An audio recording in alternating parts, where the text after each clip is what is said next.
Greetings. I'm Steve Kaufman, editor of the Star Telegram and StarTelegram.com in Fort Worth, Texas.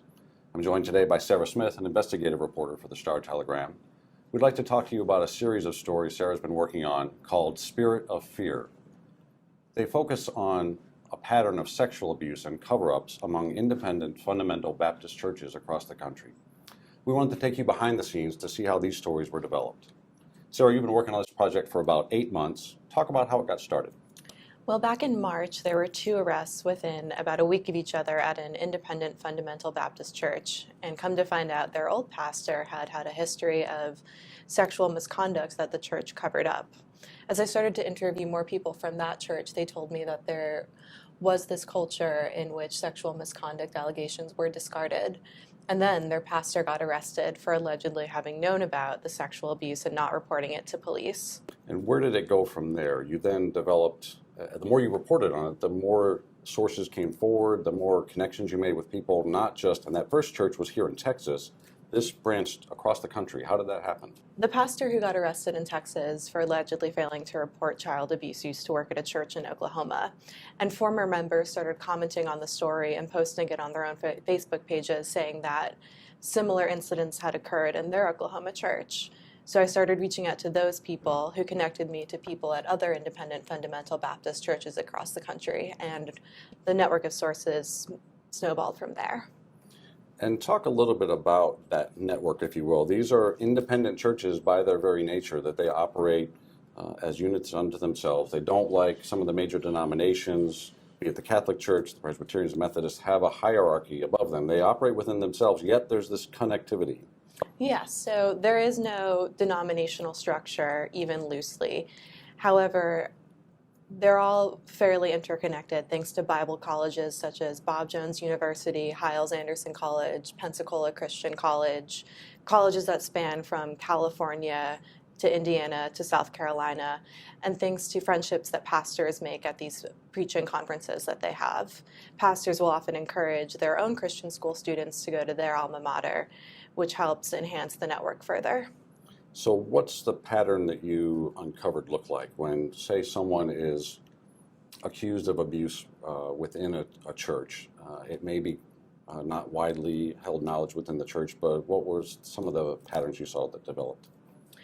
It goes a few ways when there's a misconduct allegation in a church. If a misconduct allegation is brought against a staff member, oftentimes the pastor will try to discourage the victim from coming forward and say, well, you're going to ruin their ministry, ruin their testimony. And if that gets out, then fewer people will come to Christ and be saved. If the allegations get too loud, then sometimes the alleged perpetrator is moved out of the church to another church. And this second church might have no idea what happens, but they're sent with a glowing letter of recommendation. And still in a third way that these allegations come out, a pastor moves an alleged abuser to another church, and both churches have a full knowledge of the alleged abuse that transpired. So you started doing all these interviews with these people that you got connected with through social media, other networks, and a lot of these folks were women who had been abused. These were really difficult conversations to have, obviously, for the people who had been abused. Some of them were just now coming to terms with this, sometimes decades after it happened. Talk about those conversations. Those were hard. Yeah, it was very difficult for people who had been abused, and even people who hadn't been abused, but just been through this church, to talk about it. Many still feel shame if they were victims of sexual abuse and still carry feelings of responsibility for what happened. People who had been in the church but not even been sexually abused still feel like with every choice they make, there's a vengeful God watching, and anything bad that happens in their lives is God punishing them for leaving the church. People have extremely difficult times recounting this. There were many people who cried, who had to take breaks, and it's definitely something that sticks with you for the majority of your life. And a large number of the people you talked to were women who had been abused as teenagers, but you talked to a lot of other folks as you reported this story. Give an example of some of the different folks you talked to as part of your reporting. We've talked to not only victims of abuse who are women, but former members, former teachers, former pastors, current pastors in the movement who don't like this culture of abuse and cover-up and want to see it change, and former church officials. Now, as part of your reporting to uncover this pattern, you came across dozens of cases of these instances of abuse and cover-ups and pastors being shuffled to other churches. We also did an exhaustive search of records and whatnot throughout the country to find other cases that may have been documented, but never, the pieces were never put all together. Talk about how that research occurred. So we had a McClatchy team of 5 people who looked through databases of old news articles and court records to find abuse cases in churches. And from there, we would determine whether the church was an independent fundamental Baptist church. And although there's no denominational organization, there are lists of independent fundamental Baptist churches. So we took those names and ran them back through old news articles and court records to try to find what we could. And of course, as is the nature of these sexual crimes, there are, I'm sure, many more out there that have never been reported. And just to give people a sense of the volume of this, talk about the number of folks that you interviewed and the number of allegations that you developed as a cause through your reporting. So in all, I spoke to over 200 people. We came to just over 400 allegations of sexual misconduct in independent fundamental Baptist churches, and there were just under 200 churches impacted.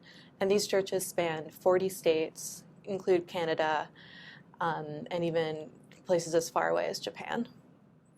And we've talked a lot here about the victims of abuse. You also went to great lengths to reach out to the people who were accused of abuse, to allow them to share their side of the story or to refute what was said. Talk about how you went about that process. So for everyone who was accused of abuse and hadn't been through the court system, I sent them specific enumerated questions detailing every single allegation made against them. These lists could range from only 10 questions to, in some cases, over 50. I reached out to them via whatever phone numbers I could find, be it home, cell, church, their church email addresses, and their personal email addresses, and sent snail mail to every address I could find for an alleged abuser. Only a few ended up responding to the specific questions. There were some who issued a blanket denial or an overall decline to comment, but the vast majority chose not to respond. Sarah, I want to thank you for taking some time to talk with us about your work. I invite you to read the series, watch the accompanying videos, and explore an interactive graphic on our website, star-telegram.com. If you've got questions or want to share information, I encourage you to contact me or Sarah through the information listed at the end of this video. Thank you for watching, and thank you for reading the Star Telegram.